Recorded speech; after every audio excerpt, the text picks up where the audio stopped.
성노사상이 뚜렷이 보이는 시부모가 있더라고요. 혹시 여러분들도 저와 같은 고민을 해보신 적이 있으신가요? 저는 살면서 한 번도 느껴보지 못했던 무참한 심정과 감정들을 결혼 생활 내내 겪어야만 했습니다. 저희 친정아빠는 제가 2돌 정도 되었을 때 사업에 실패하셔서 집안에 풍비박산 낸 적이 있으셨다고 해요. 전 어려서 당연히 기억이 없고 이때 어쩔 수 없이 저희 가족은 궁지까지 몰려 내몰리다가 단칸방 생활을 했다고 합니다. 그럼에도 불구하고 어떻게든 가족들을 먹여 살려야 한다는 의지 하나로 아빠께서는 과감하게 또 사업에 뛰어들으셨고 말리던 엄마도 포기를 하셨다고 들었죠. 정말 다행인 건 그 사업이 성공했고 다시 자리를 잡으며 점차 사업을 늘려갔다고 합니다. 그 덕분에 제가 기억이 나는 순간부터는 부유하게 살았어요. 부모님 2분이 가난의 고통을 겪어보셔서 그런지 자식인 저랑 오빠에게는 절대 가난을 되물림하고 싶지 않으셔 최선을 다하셨다고 합니다. 그 마음이 느껴지는 게 엄마는 주부로서의 역할에 최선을 다해주셨고 아빠께서는 늘 바쁘게 일하시면서도 저희 남매를 사랑하셨어요. 바빠서 자주 함께하지 못하는 아빠여도 사랑은 부족함 없이 주셔서 늘 감사했죠. 그런 집안에 살면서 큰 고민도 없었고 시련을 겪어본 적도 없었습니다. 주신 만큼 보답하고자 저도 최선을 다해 살았거든요. 이런 가정을 이루는 게 또 다른 제 꿈이라서 전 결혼도 서둘러 하고 싶었습니다. 사회생활을 하던 중에 소개로 만나게 된 남편과는 2년 조금 안 되게 연애를 했고 이어 결혼을 하고 싶었어요. 친정 부모님께 결혼을 하고 싶다고 말을 했지만 반응은 좋지 않았죠. 수진아, 너 아직 20대인데 뭐하러 결혼을 서둘러서 하려고 해. 아직 시간도 많은데 조금 더 천천히 지켜보고 하는 게 좋겠어. 아직은 너무 이르다. 그래, 그건 엄마 말이 맞고 아빠도 똑같은 생각이야. 그렇게 서두른다고 좋을 게 뭐가 있겠어, 안 그래? 그리고 막말로 신랑감이라고 인사시킨 그 친구 아빠는 별로 마음에 안 든다. 사람은 어느 정도 수준이 비슷한 사람들이랑 살아야 좋은 거야. 그렇게 한쪽이 확 기울면 결국 너만 힘들다고. 이게 다 널 위한 소리야. 정말 날 위한다면 결혼을 허락해줘. 신중하게 결정한 거야. 순간의 감정이 아니라고. 그리고 우리 집도 가난했었다며. 집안 때문에 반대한다고 계속 그렇게 말하면 나 솔직히 실망할 것 같아. 엄마가 살아보니 그래. 한쪽이 너무 기울면 있는 쪽이 계속 쏟아붓게 되고 지친다고. 가난해서 받아주기 싫은 게 아니라 너가 힘들까봐 그런 거라고. 수진아, 왜 이렇게 엄마 아빠 마음을 몰라주니? 아니, 힘들어도 내가 힘든 거고 난 이 결혼 할 거야. 부모님과 큰 소리 내면 다툰 게 이때가 처음이었습니다. 저 또한 부모님 뜻을 거스른 적도 없었고 부모님 역시 제 의견을 존중해주지 않은 적이 없었기에 싸울 일이 솔직히 없었거든요. 부모님이 반대하는 결혼을 하면 결말이 좋지 않다는 말도 들었지만 그건 언제까지나 몇몇 사람들에게 한정된 얘기라고 생각했습니다. 저는 신경 쓰지 않고 결혼을 강행했고 반대하던 부모님도 결국 받아주셨죠. 남편이 가운데서 꽤 노력을 많이 했어요. 본인이 부족한 거 다 알고 있다며 최선을 다하겠다는 둥 많은 말과 행동도 보여주며 최선을 다했습니다. 그렇게 반대를 이겨내고 어렵게 한 결혼은 너무 좋았어요. 부모님이 서운해하실 정도로 행복했습니다. 결혼하는데 비용은 전적으로 저희 쪽이 부담을 많이 하긴 했지만 그런 건 상관없었고 제가 이 사람과 행복하면 된다고 생각했어요. 철이 없어도 한참 없던 거죠. 결혼 후 회사는 여전히 다니고 있었지만 아이를 빨리 낳고 싶다는 생각이 강했기에 아이를 낳고도 편하게 할 수 있는 일을 고민했어요. 한참 고민 끝에 저는 집 근처에 카페를 오픈하기로 했습니다. 카페를 오픈해서 카페 일을 하며 지내면 아무래도 시간적 여유가 더 많기도 하고 아이가 태어나도 키우면서 일하기에 딱 제격이라고 생각했죠. 카페를 오픈한 후 얼마 안 지나 임신 사실 알게 되었습니다. 모든 게 제가 원하는 과정으로 흘러가고 있었어요. 친정 부모님은 이런 임신에 또 걱정이 앞서셨지만 남편은 말할 것도 없이 기뻐했고 시부모도 좋아하셨습니다. 가만 보면 새아가가 복덩이가 따로 없어. 새아기 너 들어오고 나서부터 우리 집 일이 아주 술술 풀리는 것 같아. 그래 맞아 고생했다 새아가. 혹시 성별은 아직이지? 네, 아직 초기라서 알 수는 없어요. 성별을 알아서 뭐해? 태목이 딱 장군감인데 아들이지 아들. 그런가? 아니, 분위기 좋은데 이런 말 해서 미안한데, 수진아, 우리가 전세금 2천만 원 안 올려주면 당장 집을 빼라고 하는데, 집을 빼서 이사할 곳도 마땅치 않고, 2천만 원만 있으면 이사 안 해도 괜찮거든. 없어지는 돈도 아니고, 그래서 말인데, 2천만 원만 빌려주겠니? 2천만 원이요? 혹시 아범한테도 말씀하셨나요? 아유, 절대 말하지 마. 우리가 힘들게 키워준 건 생각 못하고 지가 잘나서 그 자리까지 간 줄 알아. 몇 번 도와줬다고 이제는 도와주기 싫은 눈치더라고. 아무리 그래도 자식인데 그렇지 않을 거예요. 2천만 원이 적은 돈은 아니라서 아범이랑 상의해보고 말씀드릴게요. 예, 2천만 원이 너희 집에 돈도 아닐 텐데 굳이 준성이랑 상의를 해야겠어? 우리 또 싸우는 꼴 보고 싶어서 그러니? 시부모 후 남편에게 여러 번 금전적인 도움을 받았습니다. 저희가 결혼하고서도 그런 시부모에게 화를 내며 더 이상의 지원은 없다는 남편의 모습도 봤죠. 그러니 남편 몰래 제게 2천만 원 해달라는 건데 솔직히 꺼림칙했어요. 적은 돈도 아니고 나중에 돌려받는다고 한들 이게 습관이 되어 매번 제게 돈을 요구할까봐 말이죠. 전 결국 고민 끝에 남편에게 말했습니다. 여보, 화내지 말고 들어. 어머님, 아버님 왔다 가셨는데 집 전세금 2천만 원을 올려달라고 했나봐. 그래서 나한테 부탁하셨고 당신한테는 말하지 말라고 하셨는데 말을 안 하기가 조금 그래서 어쩌지? 뭐야? 이제는 하다하다 당신한테 몰래 돈을 부탁하는 거야? 절대 주지 마. 내가 전화할게. 기다려봐. 아니야. 당신이 지금 그렇게 전화하면 내가 고자질한 거잖아. 무슨 욕을 먹으라고 그렇게 감정적으로 행동을 해. 조금 침착하게 행동을 좀 해봐. 결국 남편과 상의한 끝에 저는 돈이 다 묶여있고 친정에서 관리를 하고 있다는 말도 안 되는 거짓말로 둘러댔습니다. 당연히 믿지 않았고 애도 아닌데 왜 친정 부모가 그 돈을 관리하냐며 제게 막 뭐라 했어요. 근데 또 한편으로는 제 돈인데 누가 관리를 하든 잘못된 건 없는데 왜 저렇게까지 화를 내시지 싶었습니다. 제가 이때 2천만 원을 해주지 않았고 시간이 지나 성별이 딸이란 거 알게 되자마자 시부모는 돌변했어요. 그 전까지는 새아가라고 다정하게 불러주시던 호칭이 야, 쟤, 너로 바뀌었죠. 예, 너 오늘 집에 와서 나 좀 도와라. 파김치 좀 담으려고 하는데 혼자 하기가 힘들어서. 어머님, 저도 몸이 별로 안 좋아서요. 오늘은 힘들 것 같아요. 임신한 게 뭔 벼슬이라고 몸이 좋네 안 좋네 이러고 있어? 아들도 아니고 딸 임신해놓고 너 지금 우리더러 수발이라도 들으라는 거냐? 시위하는 거야? 네? 제가 언제 그렇게 말을 했어요, 어머님. 왜 그러세요? 정말 몸이 힘들어서 그런 거예요. 야, 시끄럽고 오라면 당장 와. 이거 다 들고 너희 집 가서 난리치기 전에. 시문 후 반협박식으로 저에게 늘 말을 했습니다. 많은 생각이 들고 복잡했어요. 남편에게 말해봤자 또 감정적으로 시부모에게 노발대발하고 큰 싸움으로 번질 게 뻔했죠. 그렇게 큰 싸움이 되면 결국 고래 싸움을 새우등 터지는 시세가 되기에 전 침묵하고 시댁으로 갔습니다. 정말 컨디션이 좋지 않아서 쉬고 싶었으나 시댁에 도착해보니 파가 무수히 쌓여있고 인상 쓰고 있는 시모가 보였죠. 제게 앞치마를 휙 던지더니 말씀하셨습니다. 뭐예? 왔으면 앉아서 일하지 않고 멍청하게 멀뚱거리고 있어? 오늘 안에 집에 안 가고 싶냐? 어머님, 파를 이렇게 많이 하세요? 식구들 다 먹지도 못할 것 같은데. 누가 너한테 먹으라고 했니? 네 동서가 먹고 싶다고 해서 하는 거니까 그렇게 알고 입 다물고 빨리 해. 오늘 해야 내일 바로 주지. 동서요? 야, 시끄럽다고. 얼른 앉아서 파 다듬기나 해. 영문을 모르겠었죠. 갑자기 웬 동서지 싶었는데 얘기를 들어보니 제게 동서가 생겼더라고요. 그쪽에서 혼자 임신을 하는 바람에 급하게 정신없이 살림부터 합쳤고 식은 나중에 올리기로 했답니다. 그런데 동서의 뱃속에 있는 아이의 성별은 시부모가 그토록 원하던 남아였죠. 그때부터는 동서가 말하는 건 다 들어주셨고 저는 찬밥이 되었습니다.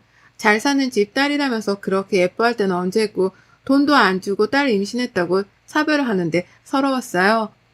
이런 푸대접을 받으며 살 줄은 상상도 못했고 늘 사랑을 받던 저라서 그런지 더 외롭고 힘들었습니다. 동서가 뭐만 먹고 싶다고 하면 손수 만들어 보냈고 그럴 때마다 저를 불러다가 잡일을 시켰어요. 저도 산모이고 막달이 다 되어가서 몸도 무겁고 힘든데 말입니다. 출산 예정일 2주 정도 앞둔 상태였던 어느 날은 오전 6시부터 시모에게 전화가 왔습니다. 네, 어머님, 여보세요? 예, 너는 지금 해가 충천에 떴는데 아직도 게으르게 자고 있니? 그러면 뒤룩뒤룩 살밖에 더 찌겠어? 얼른 집으로 좀 와라. 네? 지금요?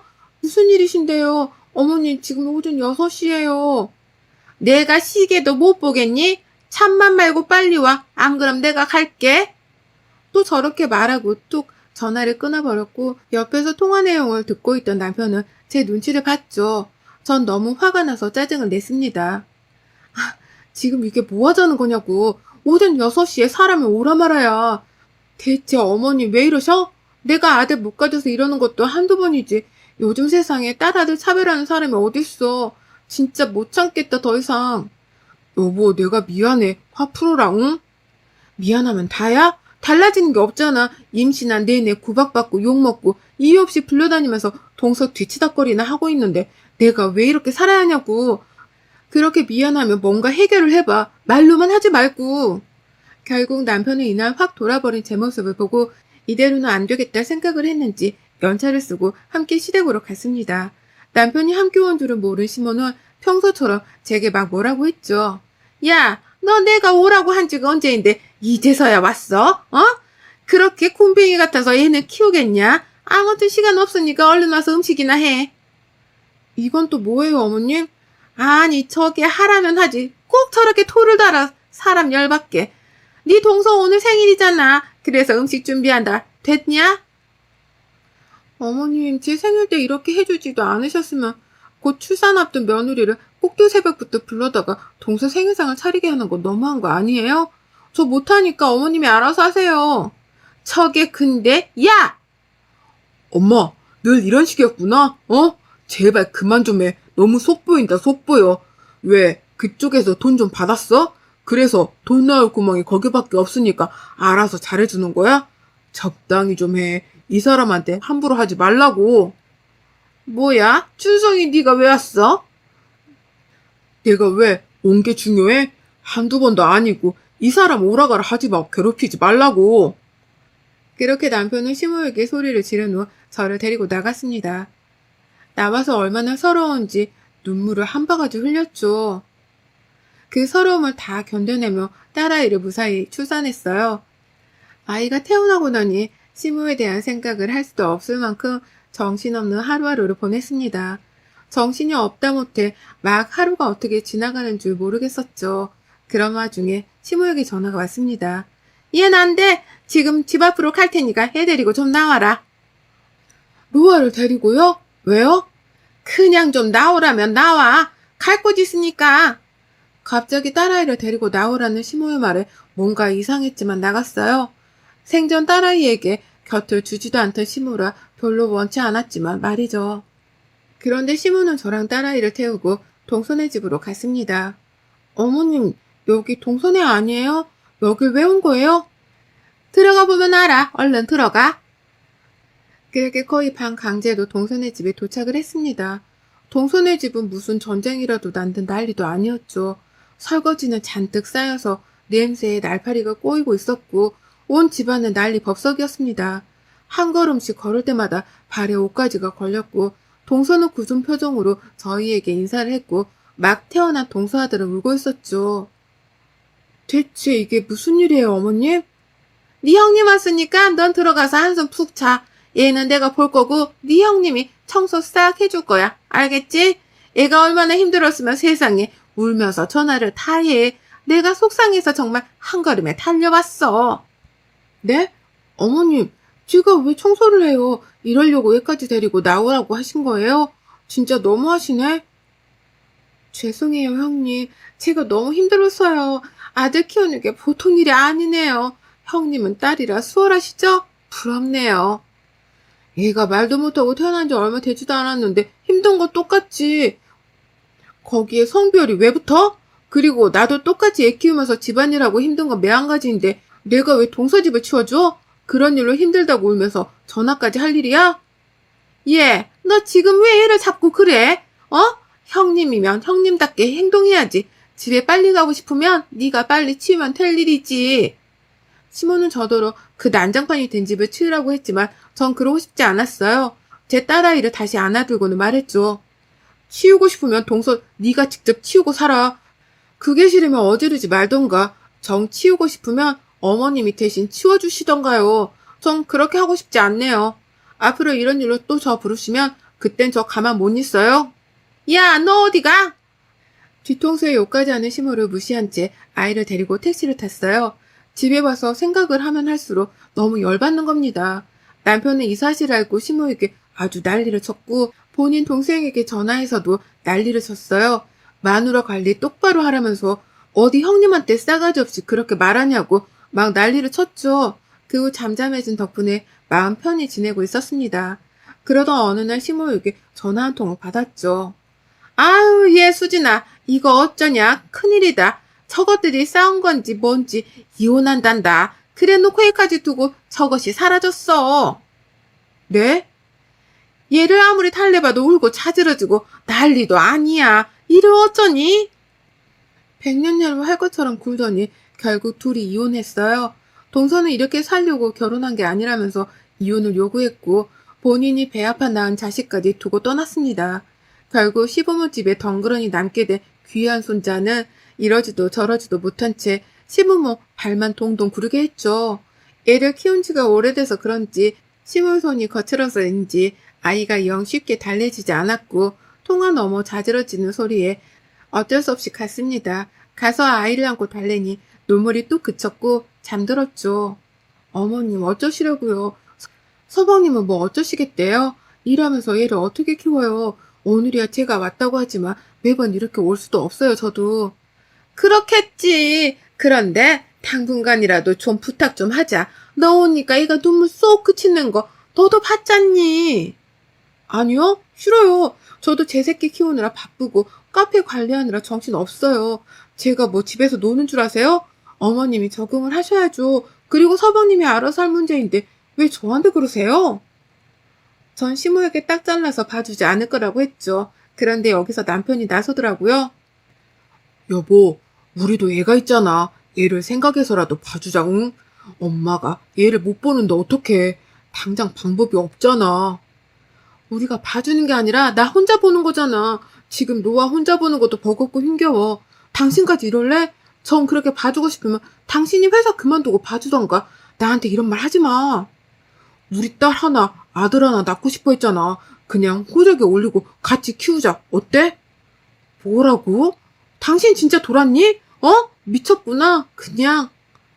갑자기 서방님 아이를 저희 호적에 올려서 키우자는 남편의 말을 듣고 헛웃음만 나왔습니다. 그리고 어이가 없으니 욕도 안 나왔죠. 그 이후 시부모까지 집에 찾아와서 호적에 애를 올려서 키우라고 강요를 했고 전 드디어 폭발하고야 말았습니다. 그간 반대하는 결혼을 해서 꼭 잘 사는 모습을 보이고 싶다는 마음에 부모님께 이런 상황을 말씀드리지 않았어요. 그러나 더 이상은 버티는 게 무의미하다고 생각했죠. 친정에 찾아가서 제가 겪은 모든 것들을 다 말씀드렸고 부모님은 분노하시며 당장 이혼하라고 하셨습니다. 네가 부족한 게 뭐가 있다고 그딴 집에서 그런 취급을 받아, 응? 거기다 우리 로아 딸이든 아들이든 저 이쁜 걸 차별한단 말이야? 내가 가만 안 두지. 당장 짐 빼고 이혼해. 넌 혼자 사는 게 더 잘 사는 거고 잘 사는 게 복수야. 아빠의 말을 듣고 전 곧장 남편에게 이혼을 요구했습니다. 남편은 정말 왜 그러냐며 저를 붙잡았지만 거들떠 보지도 않았고 친정 아빠까지 집으로 찾아오셔서 남편이 제게 아무것도 못하도록 난리를 치셔서 그 사이에 모든 짐을 빼고 이사를 했어요. 끝까지 저를 붙잡는 남편의 뺨을 치며 아빠는 말씀하셨죠.